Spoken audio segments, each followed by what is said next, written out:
Hey guys, alright, real quick video here. Well, by the title, you can tell that this is the first gun I ever owned.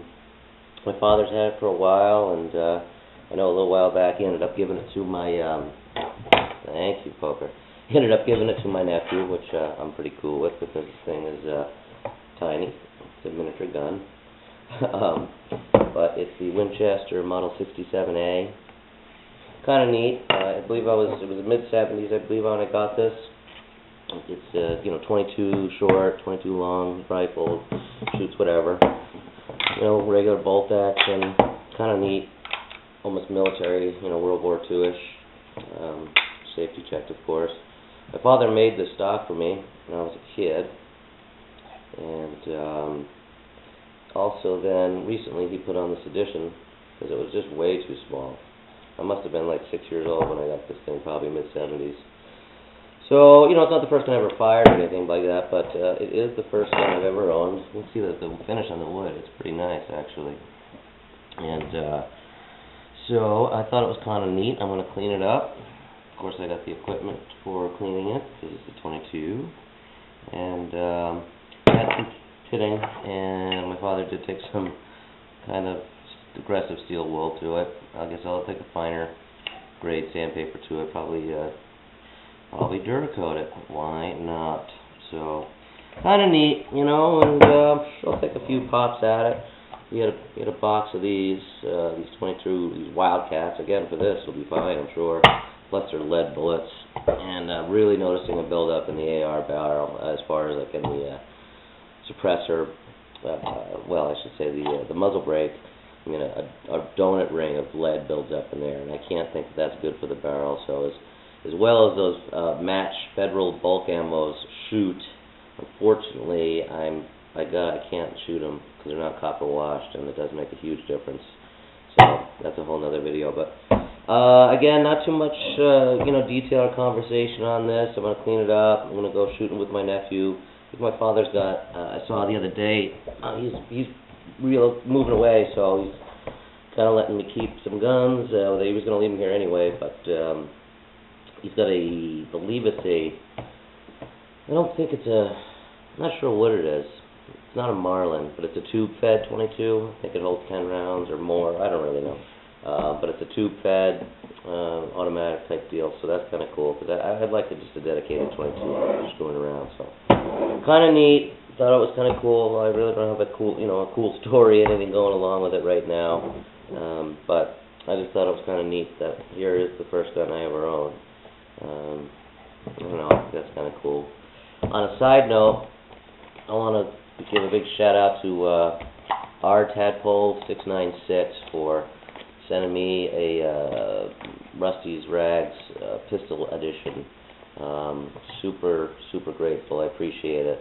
I know these things don't cost a lot of money, but I just really haven't had even a spare $10 bucks around, and I've even a couple of the contests that I've entered in the last couple of months is because this was part of the prize pack. But he had a few of them kicking around, and he was gracious enough to just send me out one of them, and I really appreciate it. So there you go. It does work fairly well.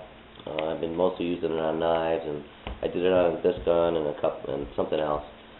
On a side note, I wonder too. I did read somewhere that while Duracoating, which I'm about to tell you about these, it did say somewhere that I read that you shouldn't Duracoat anything that's ever been treated with silicone. I'm going to read a little deeper into it, and if any of you guys know, please let me know and tell me that will brake cleaner or degreaser, is that going to take all of the silicone residue off of the given item that I want to paint? Like, let's say the polymer frame on an XD or something. If I grease it up with this thing, am I going to be able to degrease that enough to make the surface prepped enough for the Duracoat?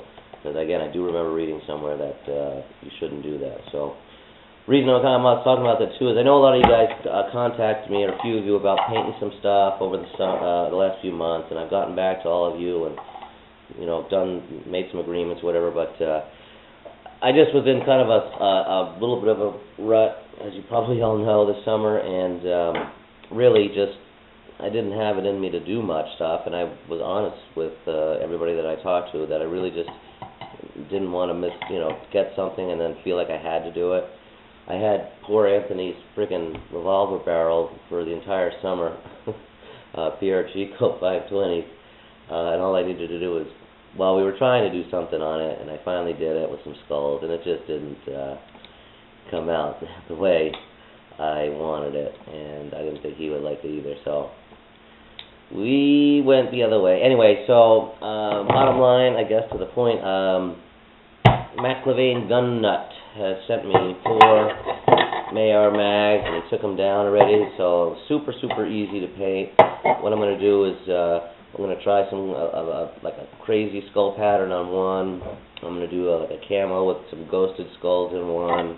I'm going to do just I think a regular camo one somehow, and then one we're just going to go crazy with and see what happens.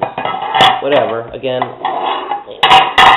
sent me enough money to buy a little bit of that Duracoat and something, you know. I don't know what to charge these things. And, you know, I'm into doing it, and it's good because I like it. It gives me more practice, and I believe I'm going to be doing a Beretta slide and frame, whether we go two-tone with an OD green or a flat dark earth and a black slide. I'm not sure yet, but again, I've worked something out with them. Just buy the Duracoat and give me a little bit extra money to be able to send the gun back to them and maybe buy myself some lunch.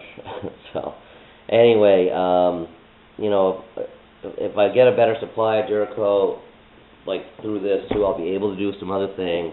It's just a question of being motivated enough to do it, and I do enjoy doing it. We're getting into winter fast already, so that'll certainly motivate me to do some stuff, but I just wanted to say I just didn't want to take on any jobs from anybody and then have you guys be up my butt or have me feel obligated to do it, and I kind of felt bad about doing that with Anthony stuff this summer, so didn't want to have that happen again.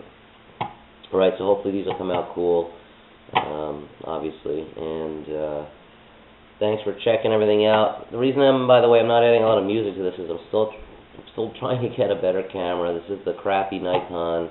I had a really good video of this whole thing. I took on the regular high definition video cam. I can watch it on my computer, and lo and behold, when I go into Movie Maker, the thing just is blank, and I just love computers, guys, as I'm sure you do too.